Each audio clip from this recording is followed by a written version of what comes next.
Greetings. In this video, I'm going to go over what kind of work you can do as a software engineer. The whole idea of this specific video is to give you some perspective on the type of work that is available once you actually get proficient at coding.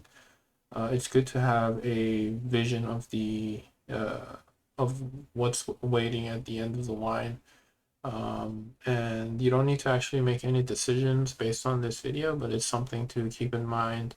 Let it marinate in the back of your head for the future. It's something I didn't know when I started, and I think it's good to know. I divided the options for software engineer to three categories. This isn't exact to the T, but it will give you an idea of the kind of work that is available. So you can either go the path of front-end engineer or a back-end engineer or a game engineer, or you could go all three. Um, all paths are available and each of them have their quirks.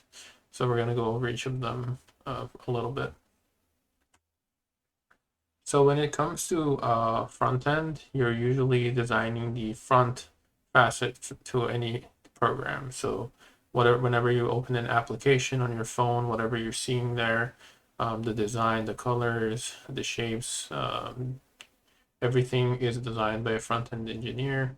Uh, Not designed necessarily, but coded by a front end engineer. And it usually involves working very closely with the UX UI designer.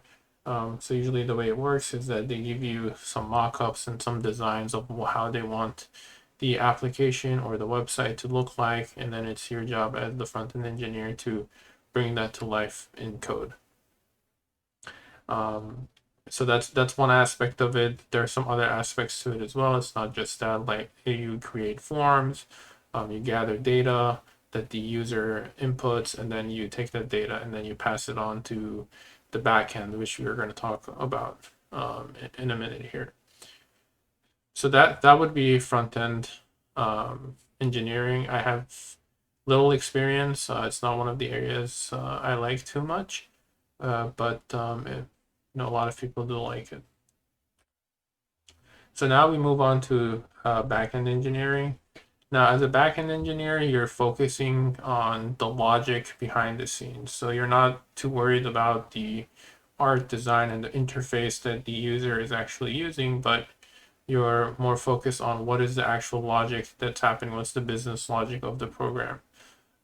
So for example, just to give you an idea, whenever someone goes to a checkout booth at Target and they get to the part where they're checking out and they need to swipe their card, what is it that needs to happen whenever they swipe their card and they want to actually make the payment?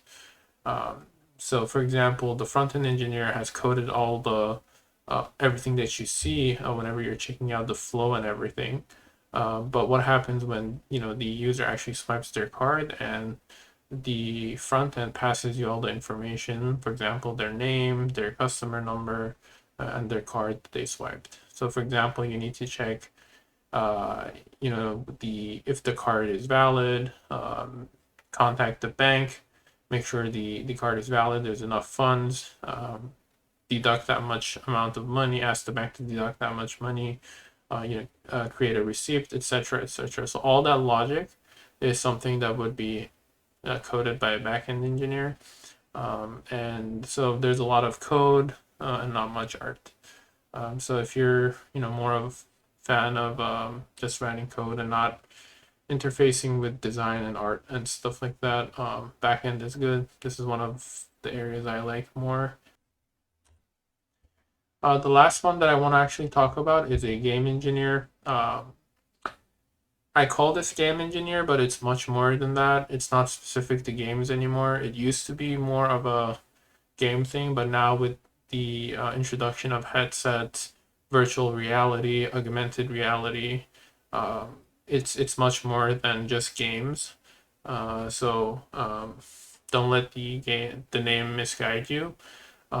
I put this as a separate entity than front end or back end because it requires specific skill sets, such as using a physics engine, which I will show you further along. But these are basically programs that imitate physics. So, for example, if you throw a ball up into the air, there needs to be gravity for it to come down. You need, being able to apply force to an object because you're working in a 2D or 3D environment. You need to be able to simulate physics and all the laws of physics that we actually have in the real world in an engine as well. So being able to use that physics engine is an extra skill set. And you're working with a lot of 3D assets, taking them, bringing them to life, applying code and logic to them to make them move around, interact, etc. So you need to have some familiarity with physics, with geometry, a little bit of linear algebra. So it has its own skill sets. But one of the perks of it is when you create stuff and you code things, you actually see them come to life on screen in ways that you don't see so much as a front end or a back end engineer. This is something I've dabbled in for a bit as well, so I can share some experience on it as well. I do want you to not panic. You don't actually need to pick right now what you exactly want to do. This is just to give you an idea of all the different opportunities that could be there. Um, but the good thing about software engineering in general is that whichever path that you choose, and you could choose all three really, you can work in any industry that you enjoy. So you can actually work in healthcare if you wanted to. For example, you may think that a game engineer has no place in healthcare, but right now there are a lot of applications that are built with augmented reality that surgeons can operate on something digital rather than a real person to practice, for example. Um, but it's limitless, so you can go in an area. If you like banking, you can join any of the financial institutions. If you like gaming, you can go join any game company. So the options are limitless. I want to also give you an overview of what it's like day to day to be a software engineer because um, for me it was a bit of a shock when I came out of college. Usually it involves, and I say usually because it differentiates based on if you work in a startup or a big company, and even there, um, it varies a lot. But I'm just giving you an average of what you may find. Usually there's a team of 3 to 5 software engineers in a team with some testers and a mixture of business and business people and managers. And yes, I put managers because oftentimes you may be interfacing with more than one. And then there is someone or a group of people, again, depending on the size of the company, that own the product. So, for example, if you're at a small startup, that's usually the CEO. But if you're in a bigger and bigger company, it may be a team that owns a product that they're asking you to develop. One of the things that needs to happen is that the product requirements, so the product people are usually not technical, and they give a bunch of requirements regarding a product. So, for example, if someone is working at Target, they're going to ask you, we want them to be able to choose how many bags they want to buy at the end. This may be something that they want to develop. So there needs to be a group of people, of engineers that actually translate whatever that requirement is into tangible tasks that a software engineer can do. So usually that's not the job of new developers. It's usually the job of more experienced developers, but it's something you will be exposed to. And then you need to take each of these tasks, estimate how long it's going to take to do them, and then usually when all of that is done, you get to deliver these tasks in 2 iterations. So for example, imagine there is 100 different tasks that are derived by that requirement, and then you need to assign all these tasks into 2-week intervals and get them done. So as you can see from my explanation before, none of the stuff that I just said there involved coding.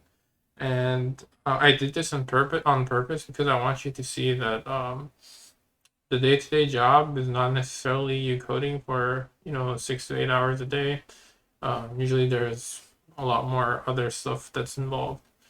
So your responsibility basically when you start is to take these tasks that are hopefully ready. You shouldn't have to do all the other stuff that I was mentioning.